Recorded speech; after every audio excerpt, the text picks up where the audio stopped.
Your heroes, children, they fight only for their own selfish vanity and greed. Hey, kids, all praise be to the virtue of hustle, loyalty, and respect. And who am I to say that? What am I? I used to be the type of kid that would always think the sky is falling. Why am I so differently wired? Am I a Martian? What kind of twisted experiment am I involved in? And I don't need no fucking psychologist trying to diagnose. I have all these underlying problems, thinking he can try and solve them. John Cena. You remind me of one of those thoroughbred horses. And he races. And he wins. And he wins. And the people, they just cheer for him. But off in the distance, there's a woman's voice. And if you fall, I'll get you there. I'll be your savior from all the wars that are fought. Hope is dead, as will be your legacy. Who will be left for you, John? I take it all away. And this is my legacy,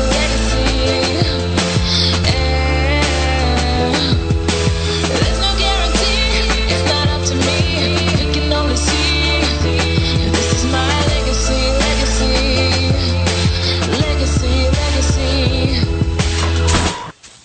Wrestling fans, are you ready? Yes! Yes! Yes! For the thousands in attendance and the millions watching around the world, let's get ready to rumble! I am the voice of the voiceless. Do I have everybody's attention now? Sorry about your damn luck. I deserve one more match. It's gonna be the end of the world as you know it. And welcome back, folks, to another edition of WrestleRant Radio right here on EC Radio. I'm your host, Graham G.S. Matthews, of course, joined by R2J here today. How's it going today, RJ? I'm doing good tonight. How you doing, Graham? Doing good. And also tonight we've got Jeff Stone. How's it going, folks? This is Jeff Stone.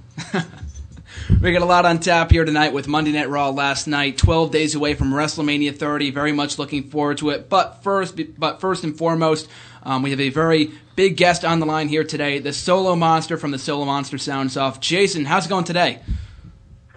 I'm going pretty good. Is this WrestleRant that I'm on here? WrestleRant Radio, that is correct, yeah. I'm happy to be on. Thanks for having me. No problem. It's been, I think, maybe 2 years or so since I first listened to the Sound Off on TVTrax. I'll be asking you a few questions about that in a little bit. But the Sound Off, of course, you can find it on thesolomonster.com. Is that correct? That is correct.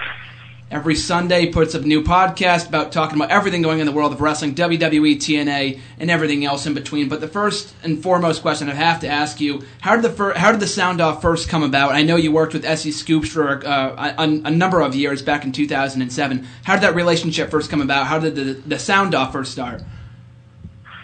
Sound Off first started because we wanted to bring some new original content to the website. SE Scoops became pretty successful just putting wrestling news stories out there. There wasn't much in the way of articles and audio shows. So, a friend of mine is the one who runs the website over there. I said, listen, why don't I start doing a podcast? We'll do it once a week, and we'll see how it goes, and we'll just do it for a little while. And that was almost 6.5 years ago. Mm-hmm. And you've been doing it ever since on a weekly basis. Have you missed a show since then? Yeah, I missed a few shows along the way, but for the most part, we're pretty spot on when it comes to that. It takes a lot for me not to do a show. I'm either on my deathbed or I'm away from home. That's usually the only reason you won't hear me. Yeah. And what technology do you use to record the Sound Off on a weekly basis? Do you use Audacity or do you use something else? No, it's funny. People comment a lot. They compliment me. They say, "Oh, the show sounds really good. It sounds very professional." And I laugh. It's a compliment to me, but it's actually pretty low tech stuff. Mm-hmm. It's a basic microphone that used to sit on a desk, and I had to stop doing that about 6 months ago because there was a very noticeable, actually it was slightly noticeable to me, very annoying buzzing sound in the background that was coming from the motor on my laptop. So I went out to Sam Ash. I didn't even know Sam Ash still existed. I thought they went out of business 10 years ago. And I found one of their stores near me, and it's comical because if you see the setup here, I have a full microphone stand. Like it's like I'm a front man for a band. I have a full microphone stand and a gooseneck that I position right next to me when I do the show, and I lower it, and that kind of solves the problem of eliminating that horrible vibrating noise. But that and Audacity, which is a free audio editing program, and that's really all I need. Yeah, Audacity's perfect. I just discovered that a few months ago. That comes in handy too. Very great program. How long does it usually take you to prepare the shows on a weekly basis? Because usually your shows can run from an hour to 2 hours, depending on whether it's a pay-per-view or not. How long does it usually take you to gather the material, to record, and do all that kind of stuff? I would say, every week the process from start to finish, any given Sunday is probably, it's usually a 6-hour process for me. Between the recording, if anything interrupts the recording, which is rare, but it happens, then the editing, then there's the uploading, and if you've been a fan of the show for any length of time, I'm sure you're well aware of the issues I've had before with our host, unfortunately, which that's not fun when that happens. So from start to finish, it's about a 6-hour process. As far as the length of each show, it's funny, the show now, I would say on a normal basis, runs about 2 hours long, and everybody loves that. If I had my way, I think my ideal length for a show would be about 75 minutes, and I'm probably going to get stoned for saying that. But I think less is more, but normally the shows are anywhere from 90 minutes to 2 hours. It goes by quick, though, because, when you're listening to something that you like and whatnot, it just goes by really quickly, so it doesn't even feel like 2 hours most times. It's funny. We were on spring break, my and my buddies that we have here on the show. We were on spring break last week, and I was coming back up on Sunday, and it was perfect because your show just came up that afternoon or something that evening, so I was listening to it as I was coming back up. It was perfect running time because it took about 2 hours to get back, so it's perfect when you're in the car and whatnot, because podcasting is the way of the future, and this is another question I wanted to ask you. You said you started doing your show back in 2007. Podcasting has kind of become the new thing. With Stone Cold, Chris Jericho, Jim Ross, all starting doing podcasts in the last 6 months or so. You've been doing your podcast for the last 6 years, not 6 months. So I wanted to get your thoughts on the new wave of podcasting, how far it's come in the last few years, and you yourself being one of the pioneers of podcasting. I appreciate that. Yeah, it's funny. Some people think that my show is like one of the very first shows. There have been podcasts that go back to the mid to late 90s. Just a lot of people didn't know about it because it was still in its infancy. When I started doing it, it was starting to become pretty popular, but it wasn't quite there yet. And you're right. In the last few years, it's exploded. All the wrestlers now are jumping on the podcasting bandwagon. I think Roddy Piper's got his own show now on Podcast One called Piper's Pit that's starting in the next week or two. Oh, wow. So, so everybody has their own podcast now. I think it's great. Is it a lot? Yeah, but not everybody is going to listen to every show, so you have your pick. If you want to hear, Stone Cold's perspective on wrestling one week, and you want to hear from, an announcer's perspective, maybe you'll listen to Austin and JR, but not Jericho, and then you'll listen to somebody like me or any of the other podcasts out there. So I think the more the merrier, and people can just pick and choose what they want to listen to. I think it's great. Oh, yeah, absolutely. What kind of podcast do you listen to on a regular basis, or do you not listen to, or do you not have the time to listen to on a weekly basis? I really don't. I don't listen to very many podcasts. There were some comedy podcasts, a while back that I would listen to that were kind of funny. I don't really listen to those anymore. I'll listen back to some of my own shows just to critique myself. I don't listen to the full thing, obviously, so I'll do that. But there aren't really that many other podcasts that I listen to, and like you said, I think it has more to do just with a lack of time. And now with this WWE network, I think I may have to kiss my family goodbye because I'm not going to have time for anything anymore. Yeah, exactly. The WWE network has been an absolute work of beauty in the last month or so. It launched a month ago yesterday. It doesn't even feel like it because we spend so much time watching the WWE network. It's perfect. But you've changed not much about your show, and I think that's a good thing because you celebrated your 300th show a number of months ago back on your 6-year anniversary, coincidentally. And the only thing you really changed about the show, and you said this yourself, was the intro. And you said, as the old saying goes, if it's not broken, don't fix it. So do you have any plans to change anything about it in the near future? The format, not necessarily the technology, you changed it a few months ago. The way that you design it, the way you put it up, the days that you put it up. Do you have any plans to change in the foreseeable future? Yeah, the only thing I think I might have to change coming up in June, probably June, July, we're going to be coming up on the 1-year anniversary of this new segment I added last year called This Week in Wrestling History. Yeah. Yeah, I mean, that's become one of the most popular segments on the show, and it's not surprising to me because the whole reason I added it was actually last May. I did a survey. I wanted to survey all my listeners and just get their feedback on what they liked, what they didn't like, just to streamline things. The good news is that there wasn't much they wanted me to change, but one of the common threads was you should have a history segment because I love talking about wrestling history, and sometimes I'll just go off on a tangent. So the end of every show is this long segment where I'll cover certain events that happened that particular week. The problem is when we come up on the 1-year anniversary, I'm going to start repeating myself, and I don't want that to happen. So that probably is going to spell the end of the history segment, and right now I'm just trying to figure out what, if anything, I want to replace that. I don't necessarily just want to get rid of it and not come up with something new. So that probably is the main thing that'll change. Otherwise, I don't really see there being much in the way of changes. People seem to like what they hear, and I won't tinker with that as long as they keep listening. Yeah, absolutely. Like I said, if it ain't broken, if it ain't broken, don't fix it. So it's going well. If people like what they hear, then there's really no need to change it. But do you encounter any problems with recording the show or putting the show up on Sundays with Raw the next day? And usually wrestling fans like to have their thoughts up on the show. I mean, we have Twitter nowadays, and you can tweet your thoughts out during the show, after the show, whatnot. But do you encounter any problems with having all this much time, about 5-6 days after Raw airs, or the night or the day before a pay-per-view? Because a lot of people may listen to your show after the pay-per-view already airs. Do you encounter any problems with the timing of your show, the day that it goes up? I don't encounter any problems. There are people who will sometimes ask me, "Oh, can you please do a show the next day?" Or if we're all really stuck the particular night, they'll say, "Oh, I can't wait 5 days. I want to hear what you thought about Raw tonight." Yeah. If I had my way, I would do the shows immediately after. Mm-hmm. So I sympathize with people. I don't like the fact that I have to wait 5 or 6 days to comment on these things. It's done that way just out of necessity because schedule-wise, with my day job and everything else, I just don't have the time to do it.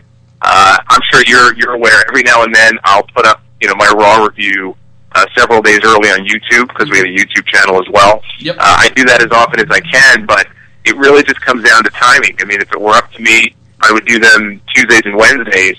But the one good thing about waiting to comment on Raw, to comment on the pay-per-view, especially when there's a lot of bad stuff that happens, and I'm sure you have seen a lot of bad stuff on wrestling TV yourself. You got it.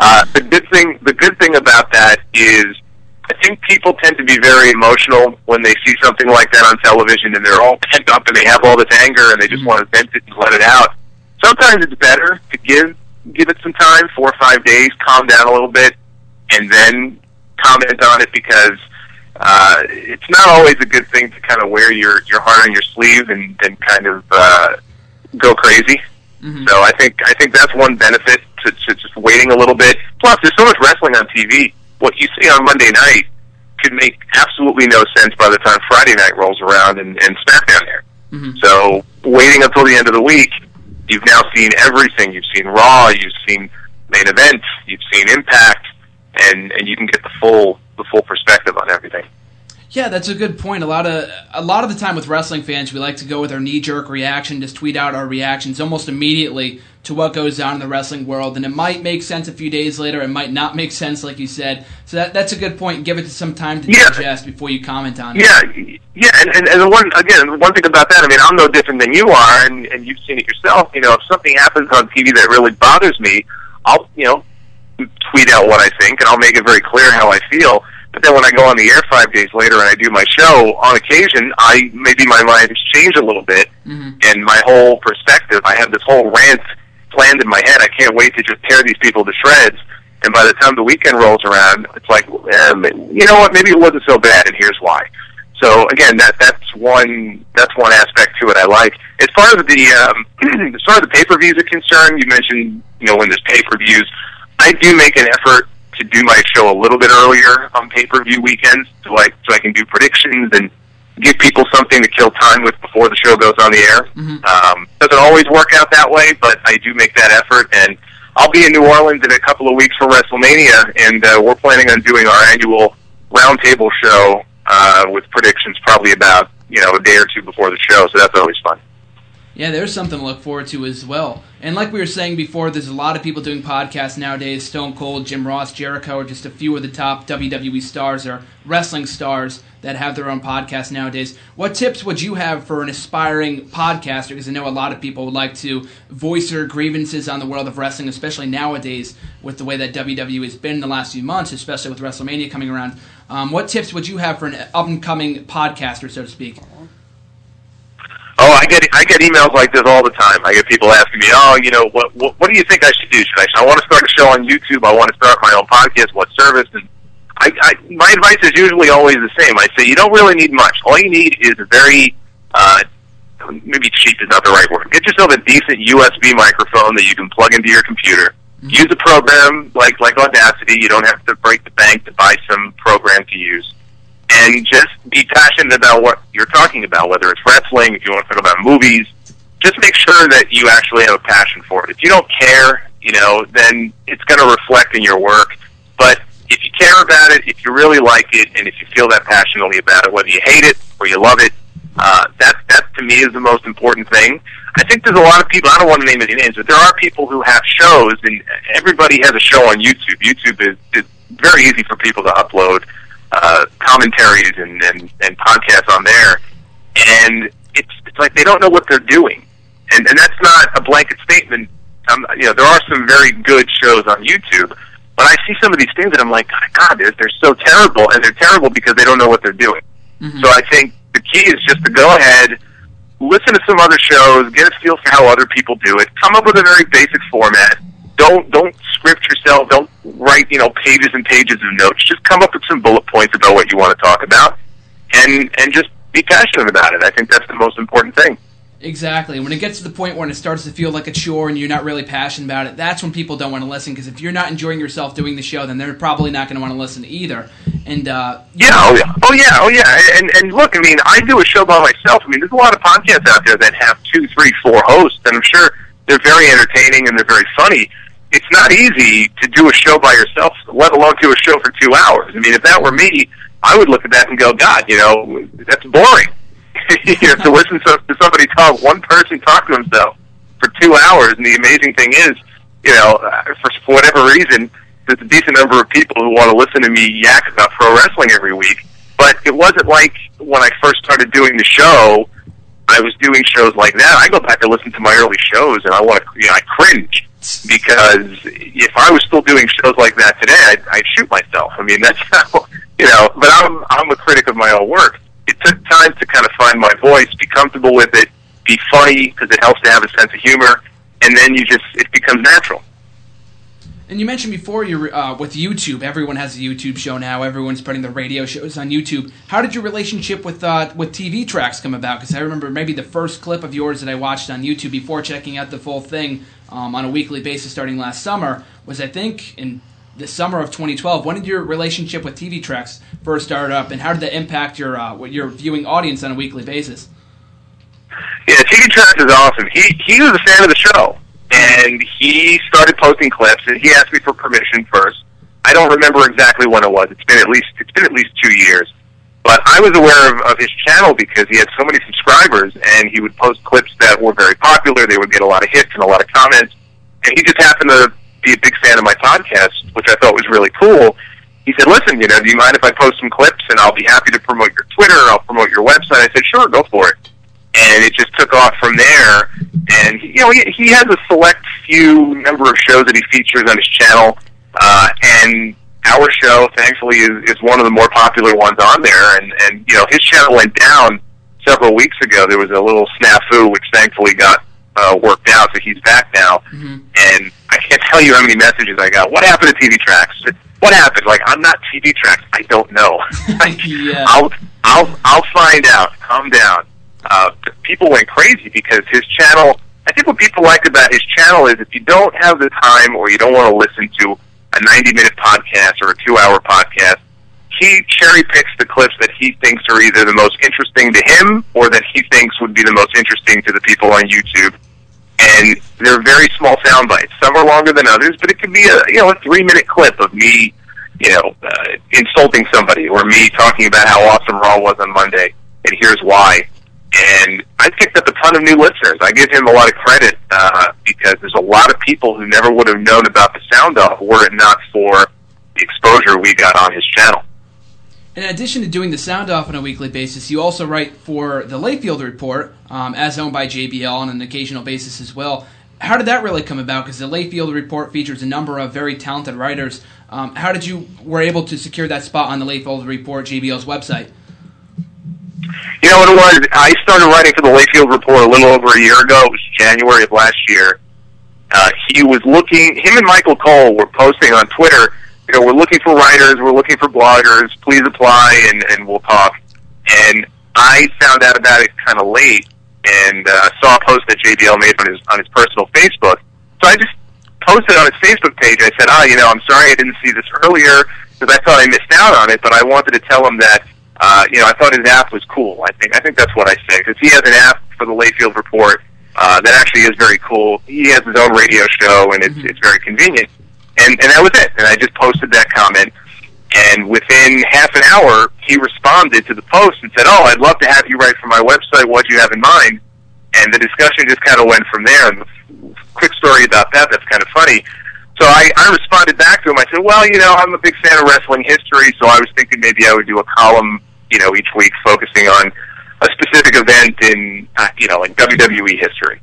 And I left for the day, and when I came back to check and see if he had responded, what happened is, I guess on Facebook, when you post on somebody else's page, your friends or the people you're friends with can see the post that you made, and they can respond to it. They can respond, they can like.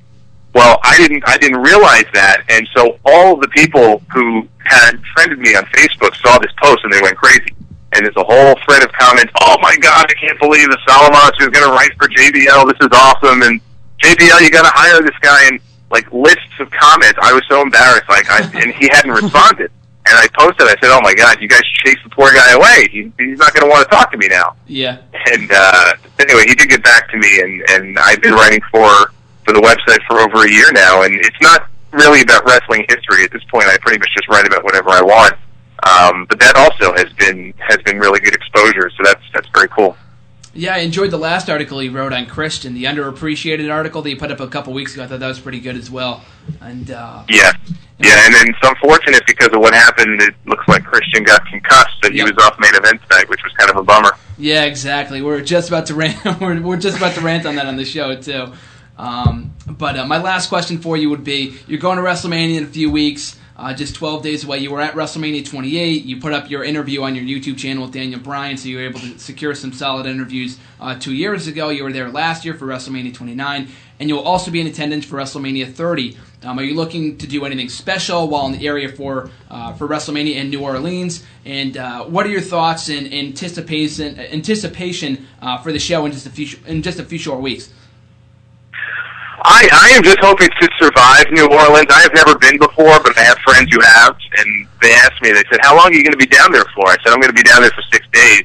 They said, it was nice knowing you, because they've gone to New Orleans before for 2 days, and they said they couldn't last longer than that. So I'm just hoping to survive there on Bourbon Street, which is where we're staying. Mm-hmm. But I'm looking forward to it. I've heard a lot of good things about that city, a lot of history there, so I want to do more than just the wrestling stuff. I want to just see the sights. I think we're doing like a boat tour and stuff like that. But I'll be at the Hall of Fame. I'll be at WrestleMania. I think I may be looking more forward to the Raw the night after WrestleMania. Oh yeah, that's a bigger attraction. Yeah. Yeah. So no, I'm looking forward to it. And like I said, the plan is that myself and some friends of the show will do a roundtable edition of the Sound Off. We've done that on the road sometimes, and just enjoy it. I mean, I don't have a lot of time to take vacation, just with my job and everything I'm doing. So this WrestleMania trip has become my annual vacation, so I look forward to it every year. Oh, absolutely, and the card's starting to slowly build up as well. We've got Daniel Bryan in the main event. We've got a solid match in Undertaker versus Brock Lesnar, and some other matches on the card as well that a lot of fans are looking forward to, myself included. So here's wishing you to have a fun time in New Orleans for WrestleMania 30. And with all that being said, thanks for joining us, Jason. It's been great talking to you and great getting some insight on the Sound Off, the show that I've been listening to for 2 years now, and hopefully some more people tune in as well. You put up podcasts every Sunday on your website. So before we let you go, feel free to plug your show, your articles, anything else you'd like to plug. Well, thanks. I appreciate that. I'll make it brief. Just if you want to listen to the show, if you've never heard it before, the Solomonster.com is the website. We're on iTunes and Stitcher, and you can follow along on Twitter at Solomonster. I'll be in New Orleans. I'm sure I'll be tweeting a lot of fun stuff from there. So I think that pretty much covers it. I just want to say thank you for inviting me on your show. I appreciate that. Yeah, no problem. We've been hoping to get you on here for a while now, so it's great to finally have you on here. Always enjoy the show, like I said before. Thanks for joining us, man, and enjoy WrestleMania. Thanks a lot. Best of luck, man. No problem, man. Have a good one. You too. Bye.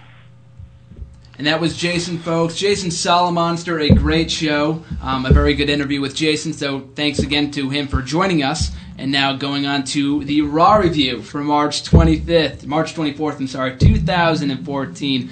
But even before we get into that, I just want to make a brief note that we have an interview with a wrestler. I can't remember what his name is. I think his real name is Joe Legend, but his in-ring name in WWF 30 years ago. Someone contacted me on LinkedIn a couple weeks ago, or last week on spring break, asking me to interview this guy for my show. So I'm not going to turn down the offer, and his name was Just Joe in WWE. Coincidentally enough, was in an article on WWE.com a few weeks ago under the title of 15 Wrestlers You Forgot Existed. So he might not be the most popular wrestler, but we will be having him on the show.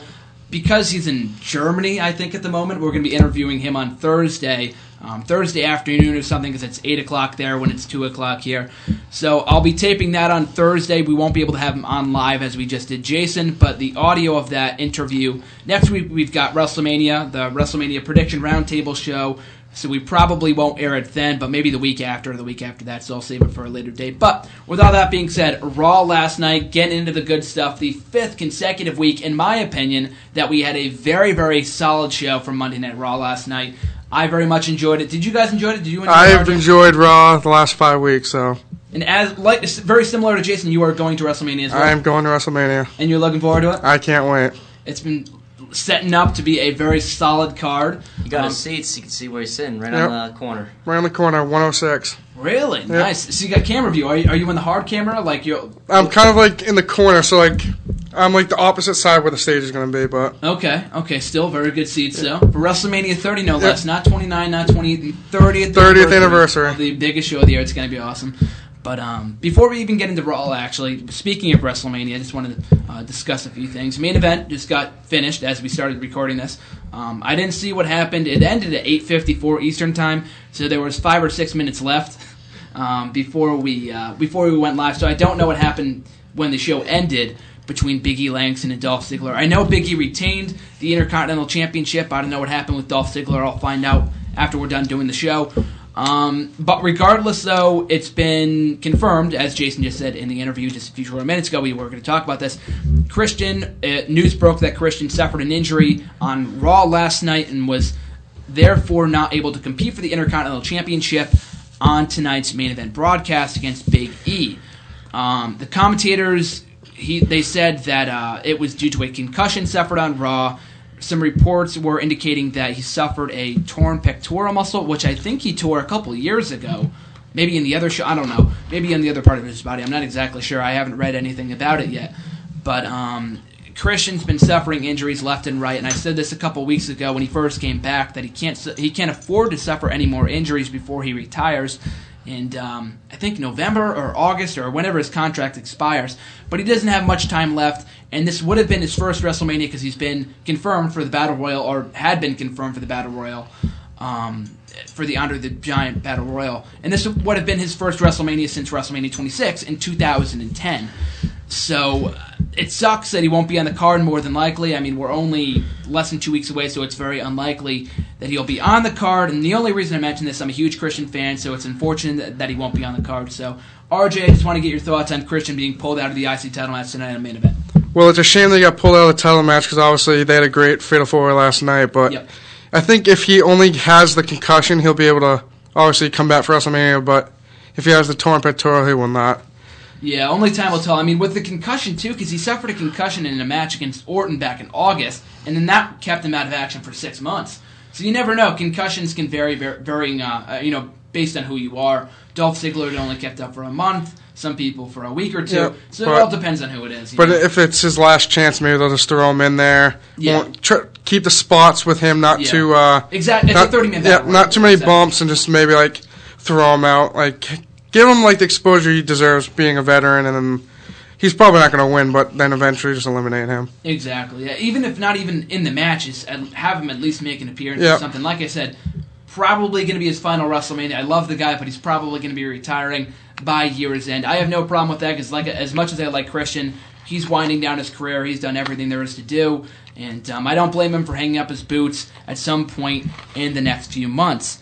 So that being said, though, the other topic of business I wanted to talk about in regards to main event, it was announced on tonight's show that the Tag Team Championship match at WrestleMania, this has been changing, on a daily basis. They kind of confirmed it on SmackDown last week, and they never really made it official until tonight.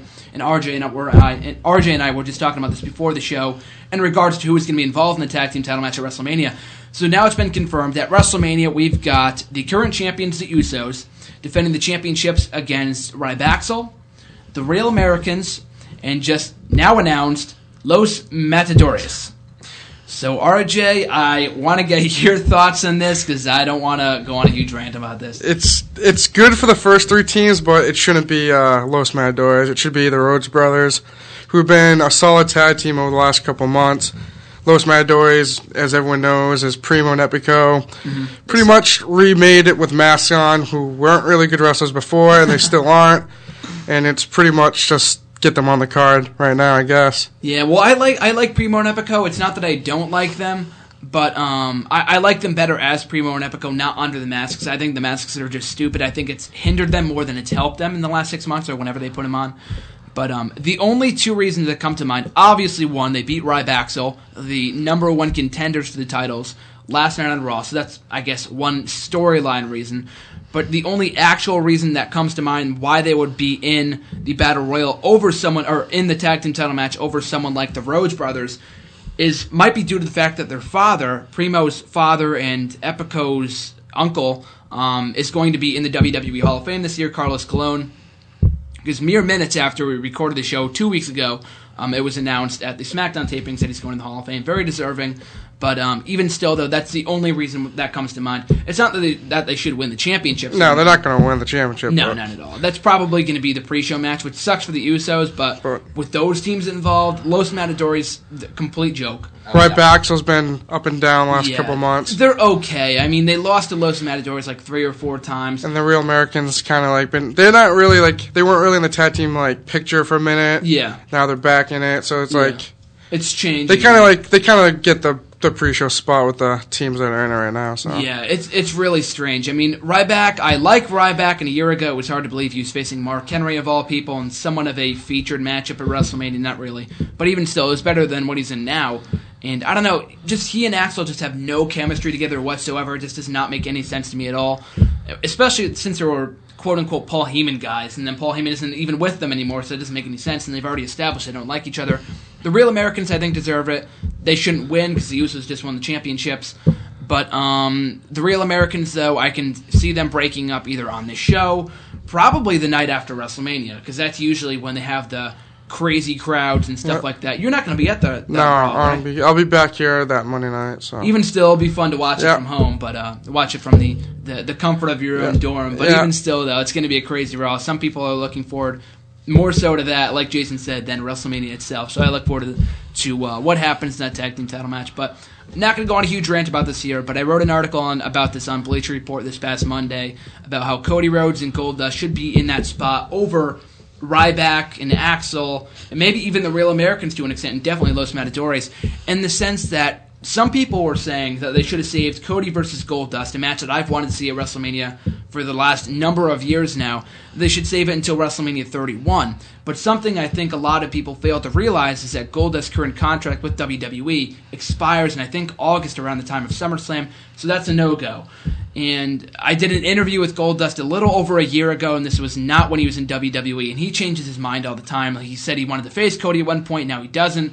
So things could have changed in the last year and a half. But from what he told me, he said that he wouldn't want to face his brother Cody Rhodes anywhere else but at WrestleMania. So, I mean, it'd be a great match for SummerSlam, no doubt about that. But if it's not going to happen at WrestleMania, then it shouldn't happen at all, according to him. So I guess we'll just have to wait and see. And it would be a great match if they built it up. And here's one thing that someone told me, which I'm not all that optimistic about. I think it's a possible scenario. But if we got Cody Rhodes and Goldust turning on one another in the Battle Royal, or possibly even being the last ones in the Battle Royal, what are the chances of that happening? I don't think that's going to happen. The Big Show's going to win. The Big Show's going to win, so. Exactly. With the Big Show in there, and Sheamus, and Big E, like all those powerhouses, I don't see him surviving, unfortunately. I feel like it would have been good, too, if they let it this WrestleMania, because it's Goldust's best run he's had. Exactly. At WWE. Yeah. Cody Rhodes is almost over the hump to get to the top star, main event star, so maybe have Cody beat him, and then rise him over. Exactly. You wouldn't even need to turn Goldust heel. Yeah. I mean, just do face versus face. We've seen that before. It doesn't need to be like a Jeff and Matt Hardy kind of thing. I feel like they're kind of like teasing a little bit right after they lost the titles. Like, exactly. After the match, they both kind of like look at each other, kind of like upset about it, but then they kind of never like really turn that into a feud. But they just completely dropped the ball on it for one reason or another. And this is WWE creative we're talking about, so I'm not all that surprised. But even still, though, I look forward to that. If they do end up doing something with them, all the power to it. I mean, I would love to see it. But Cody Rhodes had his match canceled last year at WrestleMania. We had that 8-person tag team match, and not a match that we were all looking forward to anyway. But those people earned a paycheck, with Damian Sandow in there as well. Cody Rhodes, I don't want to see their match get canceled, so that sucked. And then Goldust, like you just said, having the best run of his career up to this point, having great matches. Cody Rhodes as well. Easily, I think, obviously programming is better now. It's not picture perfect. It's not all that entertaining, but it is. The road to WrestleMania, I think we can agree, is much better than what it was. Programming itself is better than what it was like 3 or 4 months ago. Would you say that? Yeah, I would say I feel like this year's WrestleMania, they're actually like pushing the matches. They're trying to like get the storylines over. Like 29, we had The Rock and Cena again. No one cared. Yep. Last time ever, they had a year, so like. Had a build up, but it was like Cena. Cena was going to wrestle all year. Then last minute they kind of like stapled Rock and Cena. Like I'm pretty sure was that year he fought Kane. Had a feud with Kane. 28. Was that 29? Had a feud with Kane. Kane and Orton was 28. 28. No, I meant Cena and Kane. Oh, Cena Kane was 2012. That was also going to 28. Yeah. Yeah, because I remember he fought him at like Elimination Chamber. Yeah. And then then they kind of like pushed the feud to the last minute. Yeah, exactly. But I feel like this year they're pushing all the feuds, trying to get all the interest in all the big 4 matches. Yep. They got the Orton, Batista, whoever wins the Triple H one. But I feel like they've kind of realized 27 was a kind of a joke of a WrestleMania. 27 was possibly one of the worst cards at WrestleMania. 28 had its spots. But then I feel like they now know that they have the spot. Now they can start pushing it. Yep. And I feel like their feud's going to be pretty good this year. I'm pretty excited. This is WrestleMania 30. Doesn't get any bigger than that. Around here, doesn't get any bigger. You only get one WrestleMania 30. Exactly. WrestleMania 20 was great. WrestleMania 10, the same thing. So, like I said, I think I very much agree with you. WrestleMania 27 sucked. Yep. 28, I would think, is underrated in my opinion. I think that was the best WrestleMania. And I think maybe the last 10 years or so. I think maybe until WrestleMania 19 or 20. I don't know. 21 was pretty good too. Yeah, I don't know. I feel like 22 was good. 23. Let's say the best of the PG era since 08. Maybe, not including 24. What was the last one in 08 then? The last. 08 would have been 5 years ago, so it would have been 25. 25 was first. I didn't like 25. I'm trying to think who was in 25. I don't know. They had a couple good matches. Undertaker and Shawn Michaels the first time. Amazing matchup, but that was the only highlight in my opinion. I can't remember who else was on the card. Triple H and Orton, man. I hated that matchup. That was they had a good feud, though. They had a good feud, just terrible execution. And the random-ass triple threat match of the World Heavyweight Championship, Cena, Big Show, and Edge. I just didn't like that. Yeah, I'm just trying to remember. Yeah, the Hardys match was good too. I don't want to go on a whole. Yeah, exactly. on WrestleMania 25, we could sit here for like an hour talking about everything. Yeah, I feel like 28 was better than 29. I feel like 29. Exactly. Yeah. The only really good match. And it was predictable as hell. Yeah, all the matches were predictable. 29. Yeah. You knew Punk was going to lose. Yeah. You knew Cena was going to win. The last 2 hours. The entire show was like 4. I feel like the only match you kind of didn't know where it was going to go was Triple H and... No, Triple H was winning that. I didn't think Triple H career... this is the thing. Brock Lesnar won clean at SummerSlam. Yeah. Then the rematch Triple H had to put himself over at WrestleMania. Yeah, but I don't know. Who was the main event? I enjoyed the feud, though. Who was World Heavyweight last year? Alberto Del Rio and Jack Swagger. Oh. That was the worst feud I've seen in the longest time. Because then they tried to get Swagger with a real American, then he got DUI, God. So... He didn't even get an entrance at the show. He didn't even get an entrance. Jack Swagger. He got the dark entrance. What a threat he is to the World Championship. He didn't get an entrance. Doesn't make any sense. Try to think who else wrestled last year. 29, like 27. 27 was well liked for only one match, and that was Undertaker versus Triple H. I wasn't even all that enthralled. It was a solid match. I'm pretty sure was that the year Triple H just basically beat him down the whole match, and then the last minute Undertaker obviously beat him. Exactly. Yeah, that was a good match. It wasn't fantastic. But, like, The Rock being the special guest host, like, didn't really get over. Miz or Cena main event. It's a joke 3 years later. How many years? Yeah, 3 years later now. Cole versus Lawler. Oh my God, that's their... and they bumped off Sheamus versus Daniel Bryan, too. Yeah, those two deserved a spot on the card, so that was a joke. 27. Now I'm thinking 27 was really bad. 27 was terrible, man.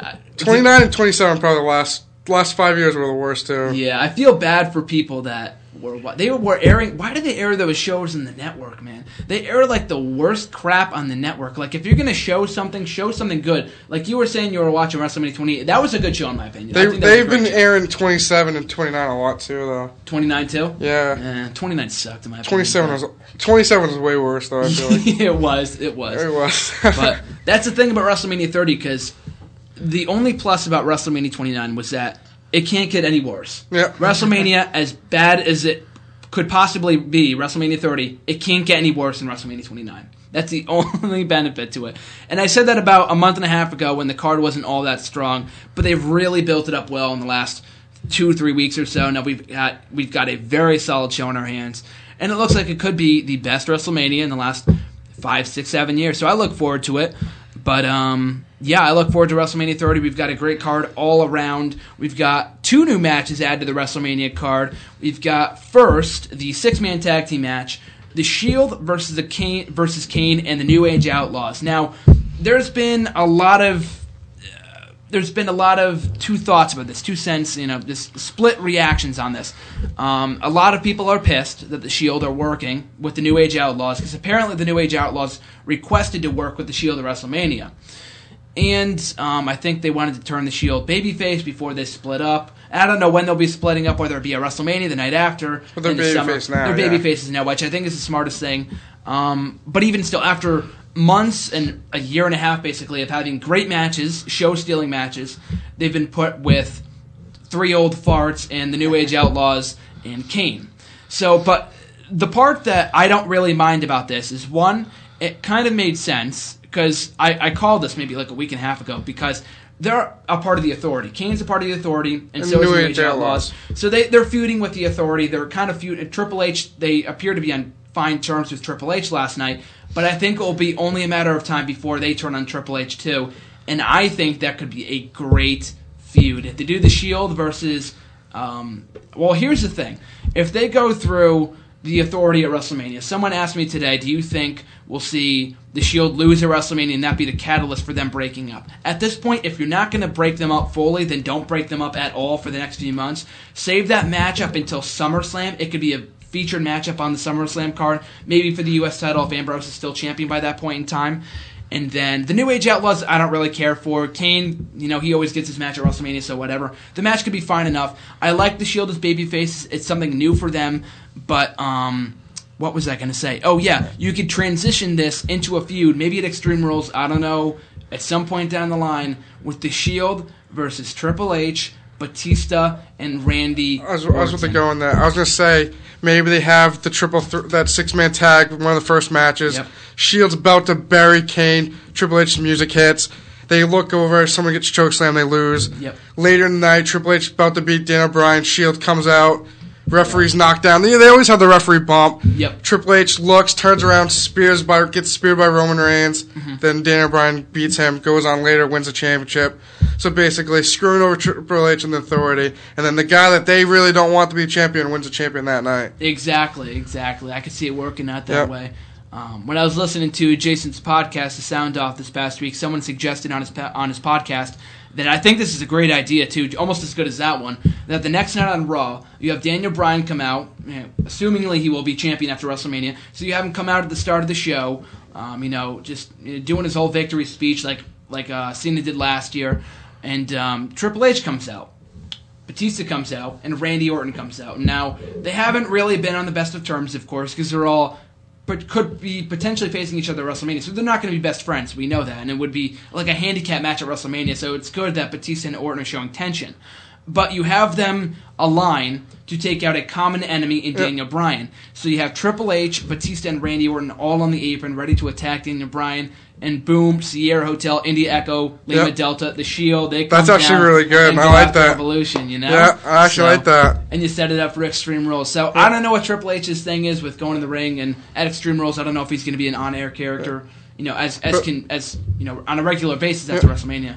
But I like that. That's actually a pretty good idea. So I would love to see something like that happen. Like I said, I don't take credit for it, but I heard that. I'm like, that has to happen. That's actually a good idea. But Shield versus Evolution. Absolutely. People were pitching that last year. I'm like, nah, that's not happening, man. I'm sorry. Batista isn't even coming back, and he came back, and now they're all heels all at the same time. And they're feuding like the Authority too. Exactly. So it could happen. It could happen. I like that though. That's the money potential that they have in the Shield. I think they can make great money off Shield merchandise. And I know they already have Shield shirts and stuff, but because they're baby faces, now it's gonna now it's gonna blow up. So I look forward to that. That's another good match addition to the card, in my opinion. Another match we've now since have added to the WrestleMania card a Divas match, of course, the obligatory Divas match, and technically not obligatory because we didn't have one last year because it got canceled. But anyway, this is the first time in WrestleMania history that the Divas Championship has been defended at WrestleMania, which I think is good. I mean, the Divas Championship isn't the most prestigious thing in the world, but AJ's been champion for 9 months now, and she deserves to have this spot at WrestleMania, this championship match at WrestleMania. And we talked 2 weeks ago. I was pitching Naomi and Lita and Mickie James, obviously very far-fetched. Naomi has since returned. She came back last week. But, with the eye patch. With the eye patch. with the posh eye patch. With the pirate eye patch. With the pirate eye patch. But and she's still wearing that too. It looked goofy as all hell. They just like blinged it up. Yeah, they blinged it up. It's so goofy. But anyway, the match at WrestleMania, it's going to pit every diva in the Divas division, all 16 of them, against one another in a Divas Invitational matchup for the Divas Championship. Now, you tweeted me last night. It should be in the format of the Cruiserweight Open that they had WrestleMania 20. 10 years prior, no less. So, I think that's a solid addition to the card. I think it's better than just AJ versus Naomi. The whole get everyone on the card thing, it has its pros and its cons. I mean, pros, everyone gets in the card. Everyone deserves. No one's disappointed that no one's been left out. Exactly. The cons is that there's a lot of people. There's a lot of long matches. Yeah, like we had at WrestleMania 25, almost the same exact thing. We had that Mr. WrestleMania Battle Royal, and everyone that was garbage. I mean, we had Santino Marella won. Yeah. But I mean, in that matchup, we had, I don't know, Lita wasn't in. I don't even think Trish was in there. I don't know. We had a whole bunch of legends come back for that matchup, and the fact that I can't even remember who they are was very bad. Yeah. I mean, the fact they were just overshadowed completely is bad. But hopefully we don't get that this year. It was funny because I think it was Trish or someone was saying on a podcast recently that anyone that earns the right to appear at WrestleMania, I think it was Lita, any diva that earns the right to be at WrestleMania has already done all the work. They've earned the right to be at WrestleMania. So does that mean Rosa Mendez really put in the work to be at WrestleMania? All those 0 matches that she wrestled in the last... Oksana, all that, yeah. Alicia Fox, yeah. How funny is this, man? I would look this up a couple months ago. I don't know when this was. I forgot, but I was looking at people's wins and loss records. Yoshitatsu hasn't won a match since 2010 on like Raw or SmackDown or whatever. Rosa Mendez, in her WWE career, has been in the WWE, may I mind you, for 6 years now, okay? She's won 1 match by disqualification Like, that's sad. No one has had... You can't be in a company for 6 years and only win one match. That doesn't make any sense. It doesn't. But anyway, I look forward to that matchup. AJ... I hope it is like the Cruiserweight Open, like, not they're all in there, like, scratching each other and ripping each other's hair. Like, I don't want to see that. Like, have two people start in, one person gets pinned, another person comes in. Exactly. AJ's the last one. Kill some time, too. So, I hope we get that style of matchup at WrestleMania. They didn't really make it clear. That could be the pre-show, though, too. Just in case they're afraid of how long it could take. Yeah, I can see that happening. Could start off with the tag team match, but either way, I'm not too worried about it. Either the tag team match or the Divas title match will probably be on the pre-show. I saw in Bleach Report they might have the Andre the Giant battle. No, I was like, no way they're gonna have that. That completely ruin the meaning. That would ruin the whole point of having it. Yeah, exactly. I think it'd be a complete waste. The pre-show this year, I think, is 2 hours. One's on the second hour's on the network. And the first hour, I think it's just promoting. I'm not really sure, just, the video packages and stuff like that. But hopefully the pre-show is better than it was last year, because last year the pre-show was The Miz versus Wade Barrett. And the pre-show last year was 1 hour long. And The Miz versus Wade Barrett lasted all of 4 minutes. And they had a rematch the next night on Raw, and it got, 3 times that. I don't get it. It didn't make any sense to me. The show's going to be the show's 3 hours, right? Yep. WrestleMania? Yes. 4 hours. 4 hours? 4 hours, and you include the 2 hour pre-show, that's 6 hours, and if they do a post-show, that's 7 hours. Because I'm trying to think of, if they had, how long the match is going to be. So, the Divas Invitational is going to be boom, boom, boom, boom. Remember that Survivor Series match where the Divas? Yeah. That one quickly. But I'm trying to think, the main event ones, Cena, Bray Wyatt will be, a nice 15, 20-minute match. And the entrances, too. Daniel Bryan will be a long match, the first one. The championship match will be long. Yeah. The Lesnar match will be long. Yep. That's 4 20-minute matches there. And the Battle Royal, too, with 30 people in it. WrestleMania is 3 hours still, right? 4 hours. 4 hours. 4 hours. Starts at 7. Yeah. Right. So, I don't know. I feel like they'll probably put, more bottom feeders in the pre-show, probably. Yeah, If it's 4 hours long, you have 4 20-minute matches, that's an hour and 20 minutes. I think we got the card set in stone at this point. I don't think there's any more matches being added. They basically have everyone on the card. Like you said, they might put some more, NXT guys in there. They might throw an NXT Championship match in there. That's what I was hoping. I made an article a couple weeks ago about matches that they could add to the pre-show, and that'd be an excellent match to have on the pre-show on the network. You put Adrian Neville against Corey Graves, or I know they're having an NXT title match this week with Bo Dallas or whatever. But you could always do a rematch. But they could do, like I said, to do the pre-show. They could have the Ascension fight with the titles on the line. Paige could fight with Paige. Maybe the pre-show could just be them coming out, giving them some great exposure. Yeah. I would very much look forward to that. That's a good idea. So, go with it. Yeah, I would hope so. I mean, the pre-show itself, hopefully they featured something meaningful on there. I mean, it shouldn't be complete throwaway. But, the Divas match itself I look forward to. If they did the title change, then whatever. I mean, AJ's held it long enough. They've done every possible feud known to man with AJ and the rest of the Divas right now. But even still, the Battle Royal itself should take up quite a bit of time. We have 4 remaining spots. They confirmed a lot of people in the matchup. We had a few people added last week on SmackDown. We had a few people added. Bunch of bums last night from Raw. Yeah. We had Sin Cara added, Zack Ryder. Brodus Clay. Hasn't been seen in months. Who else? Sin Cara. There was someone else. Justin Gabriel. Mysterio. Rey Mysterio, who wasn't even on the show last night. But, that's the closest that we're ever going to get to Rey Mysterio versus Sin Cara. Even though it doesn't matter anymore, because Sin Cara isn't Sin Cara. Now it's Hunico. But even still, though, there's 4 spots remaining as of now. Unless they switch someone out, and they won't at this point. Unless they add the Rhodes Brothers into the tag team title match. But I've all but lost hope at this point. It's ridiculous. So they have to have them do something with those guys in the Battle Royal. They have to do something meaningful. If they don't, it's a complete waste of their talent in the matchup. We could see Carlito... little entrance in there. I can see a little Carlito in there. Spit in the face to people who don't like to be cool. But, 4 spots remaining.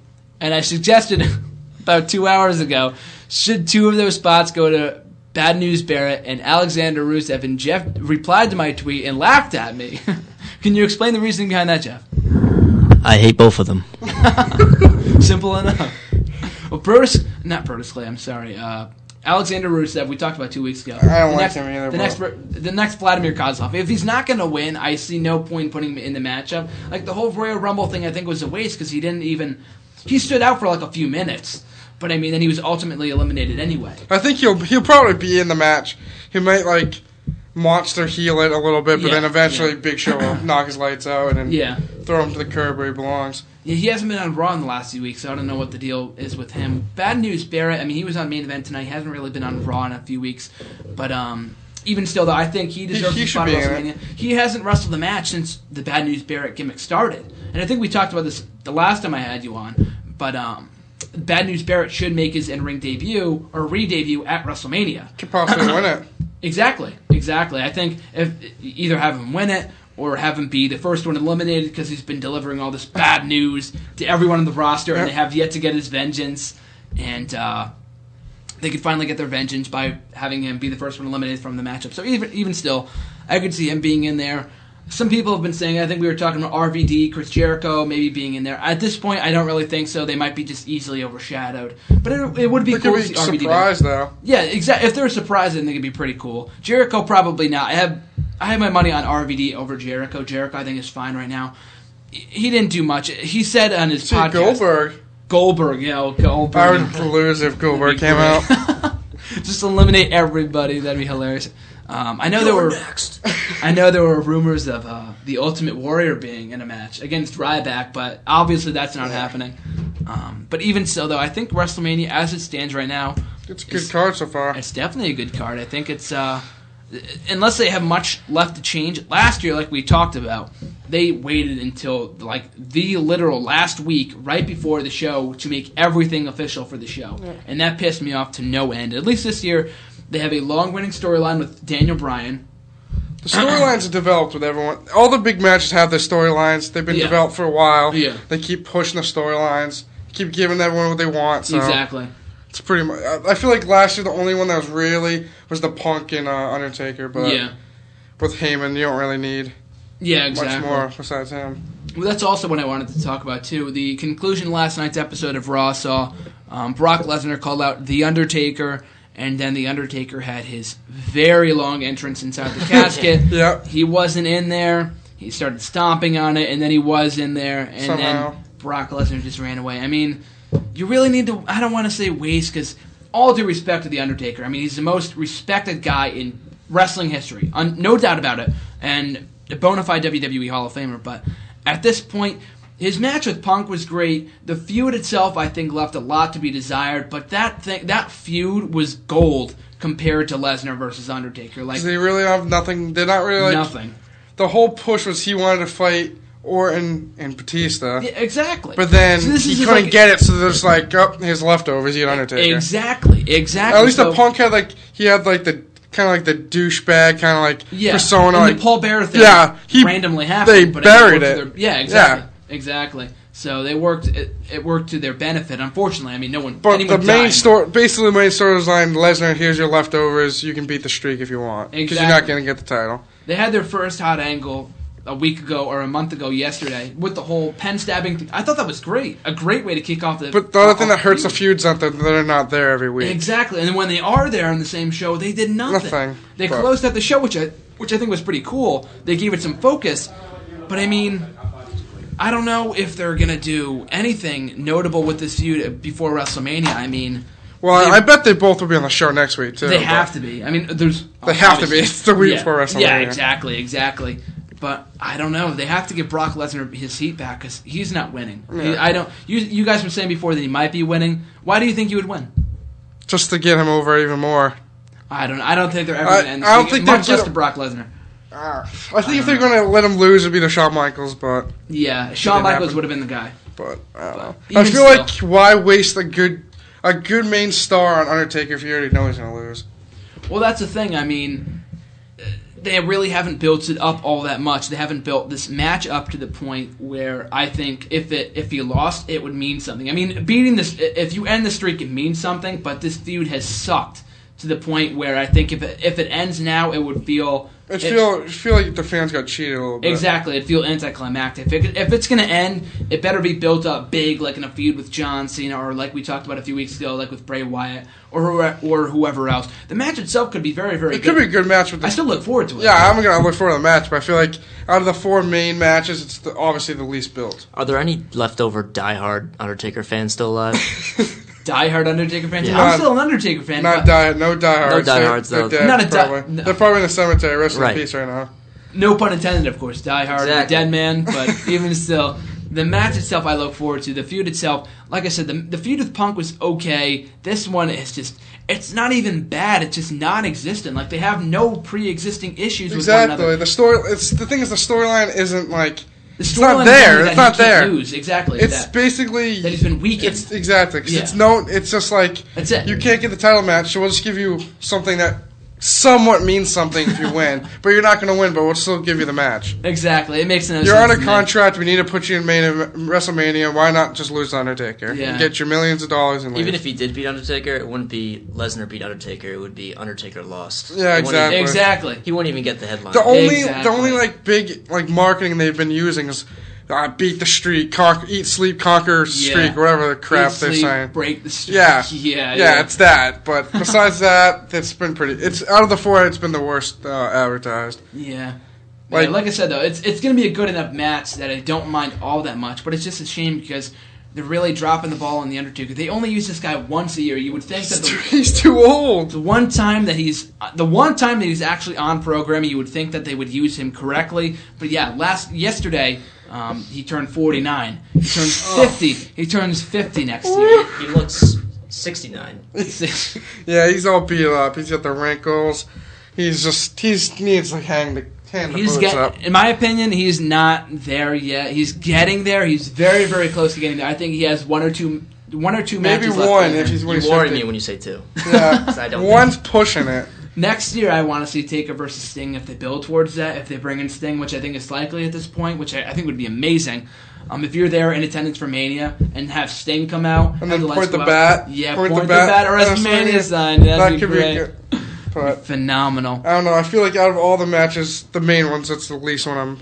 Same here. Maybe not more than like the Divas match, but like the main four matches, that's the last one I'm really not too into now. The other main event matches make up for it though. So the one I'm looking for the most, you'd be surprised, it's the Bray Wyatt versus Cena match. It's actually. I feel like it's been the most advertised marketing. Yeah. On Raw last night, that was. They've been using older angles, like with the mask, like the Undertaker and Orton. I saw on Twitter. But like they've been building up, even like Cena's been having good matches like Luke Harper. Like they're actually good matches. And like it's just been like they use the whole like the promo like whatever the lights go out, Cena's hung up with the mask on. Like they've been like building it. He's gonna steal Cena's legacy. He's gonna go over it. It's perfect. It's phenomenal. I love where the creative writing's going with this storyline right now. Brownie points to production team for that amazing promo. The promo is amazing. At the top of the show. You had to. It's so good. Fantastic. Like you said, you never think a Bray Wyatt and a Eminem promo would be good, but yeah, exactly. It's good. The match itself could be very good. It's going to be very good. John Cena has had great matches in the past. He's maybe has a very stale character. We all know that. But his matches are bar none phenomenal. A lot more often than not. Bray Wyatt proved at Elimination Chamber at Royal Rumble with Daniel Bryan that his matches can be very, very good. So, and being in the ring with a top star in John Cena, I will admit I will be disappointed if he loses, but he's not going to be destroyed. Yeah. He won't be competing on WWE superstars like the next well, week. He could. What I mean? What? He could. You never know. I don't know. You never know. John Cena could make that happen. Yeah. Just because he insulted his girlfriend Nikki a couple weeks ago. Yeah, he did. Plastic. That was funny. Yeah. But even so, though, the match itself could be very, very good. I will be disappointed if he loses, but John Cena is a guy at this point in his career where he can afford to take a loss. And I desperately want to see him lose clean. I mean, if he could lose If he loses clean, that would be... phenomenal. He lost cleanly to Daniel Bryan, too. Yeah, exactly. That's what I was about to say that. But I feel like if he lost cleanly to Bray Wyatt, it'd put him over the top. Yeah. Main event guy now. Yeah. If he loses dirty, it's kind of like... Yeah. They don't want Cena's image to really Even be if he broken. wins dirty, I'm fine with it, man. But I feel like Cena's at that point, like... He's kind of like with a Rock and Stone Cold all them, where at the point like they'd lose to someone that was coming up, lose cleanly, the handshake, the hug, exactly, get him over. Pretty much, I feel like that's what they should do with Bray Wyatt. Exactly, which they kind of did with Daniel Bryan at SummerSlam, beat Cena clean, handshake, all big thing. Obviously, he got screwed at the end. Well, even but the match itself, but the match alone was really good. Yeah. But if Bray Wyatt could beat the guy that beat The Rock in the main event of last year's WrestleMania, it could be huge for Bray Wyatt. All I ask is that he not lose to the Big Show this Friday night on SmackDown. He won't be knocked out 1, 2, 3 clean pinfall. It might be. It's probably going to be a dirty. It'll be a dirty win if he's going to win against Big Show. Yeah. But I feel like I hope he wins. They're not going to... I feel like they won't have him lose to Big Show a week before WrestleMania. Yeah, they won't have if him he's losing to Big Show, he's not beating Cena then. Yeah, so exactly. you can't, exactly. They can't just do that. So. Yeah. So they won't have him lose via pinfall. Even by DQ, I don't want to see him lose because I think he lost to Daniel Bryan once in like Tribute to the Troops or something in like a minute match by DQ or something. That hardly counts. But besides that, he has yet to lose a match at all. Yeah. Like by even disqualification. I mean, he's lost tag team matches, but in singles competition. It's not like him officially getting pinned. Right? Yeah, exactly. Bray Wyatt. Yeah. I'm surprised they have yet to mention that too. That he's been undefeated since he arrived in July. It's just because I feel like he's a heel and they're not really too worried about the whole thing. Yeah, they should. Well, I think it's better that they not reference it because if they were to reference it, like, oh, Bray Wyatt is this unstoppable monster, he can't be beaten. John Cena, right? So the fact they're not mentioning, but that's like kind of like that goes back to like the Undertaker thing. He's gonna tame the Beast. Yeah, because they've been over. I feel like they've been overdoing how great Lesnar really is. Like the Beast. Like he's just a huge genetic freak is what he really is. But, exactly. You know, they keep exerting how like beastly he is. But I feel like they've evolved the Bray Wyatt character enough that no one knows who Husky Harris is anymore. Yeah, exactly. The first you don't even know who Husky Harris is. Who's Husky? No clue. Exactly. Yeah, exactly. But like they've got him over. Like you see Curtis Axel, you're like Michael McGillicuddy, like same thing. Yeah, completely. He's easily one of the best acts in WWE today, in wrestling today. And it's not even like his character's good, but his voice, the way he can talk, just puts him over that much more. Yeah, he's probably the best on the mic right now. Yeah, his like with Punk on, definitely. Yes, he's the top #1 guy. His rhymes and the way his like just the persona and charisma he has is just ridiculous. The dedication to his character is just amazing. Just had you given that gimmick to anyone else, you give it to anyone else, I don't think it would have worked as well. He made that character. Sometimes the character makes a wrestler. The wrestler made that character. He makes the character. And then Luke Harper and Eric Rowan help get over that. I'm not a big fan of Rowan because I feel like he's kind of just like, he's just there for show. Luke Harper is actually a good wrestler. Luke Harper was in Ring of Honor. He definitely he sold me last night. He did. He had a great match with John Cena. Great match. We were kind of worried at first, like Luke Harper, that's kind of stupid. But he had a great match. He did, yeah. Even Eric Rowan, a lot of people crap on a lot. I think he's pretty good. I feel like I haven't really seen him besides tag team, but I feel like I mean, it sounds harsh to say like he's the worst of the three, and he is. But I mean, he's not terrible. You know he's not terrible. Like Luke Harper, that's like saying the worst of the. I don't know what was an amazing like the worst of the Shield is you can't call anyone the worst of the Shield because they're all equally fantastic. Yeah, you know they all have their own strengths. Yeah, exactly. Rollins high flies. Yeah, Reigns the power guy, and Ambrose is the technical guy. In my opinion, just my favorite in the group. Just varies from week to week. Yeah. He's got massive. Rollins was nuts last night. Yeah, we were talking about it on Twitter last night. He has massive babyface potential. He can work as a heel too. Either way, Rollins is so underrated. Yep. I said future world champion. I think if they build him up right, I think he could be great too. Ambrose could be a phenomenal heel, and he will be the one. I don't know if it's going to be him. I know there were reports saying that he and Rollins are going to be the ones to turn on Reigns. I don't think Rollins. I don't know. Yeah, Rollins I think should just stay babyface at this point because he's getting a lot of focus. He's been getting the pin lately, but his high flying moves gets over more as a face than a heel. Exactly. And I think it's great that they turned babyface, and now Dean Ambrose can go heel. Yeah. He goes heel, he gets great heat from that. Yeah. They can all go out on their own, and Reigns will be a breakout babyface too. So I look forward to that. Just everything with the Wyatt family, the Shield. Cesaro right now, he's been doing great. Been a little not as spotlighted as he was, when he beat Orton clean a few months ago. But even still, he's still got a great.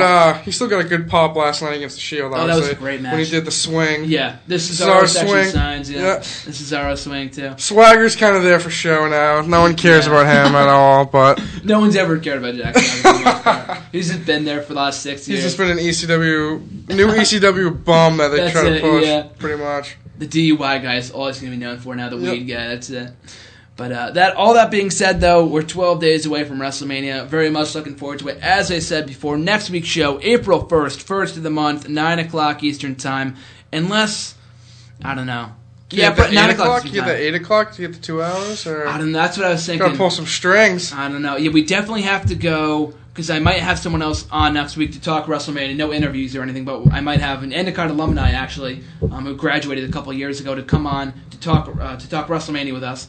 So we're probably going to have to go 2 hours, definitely. We might want to make that 8, though. 8:30 maybe? Yeah, 8:30. I don't know if I don't want to stay up too late. I got the 8 a.m. tomorrow. So. Yeah, same here. So, but even still, though, yeah, I think we can. Main event sucks anyway, so it's been better. Main event's been better. I'll give it that much.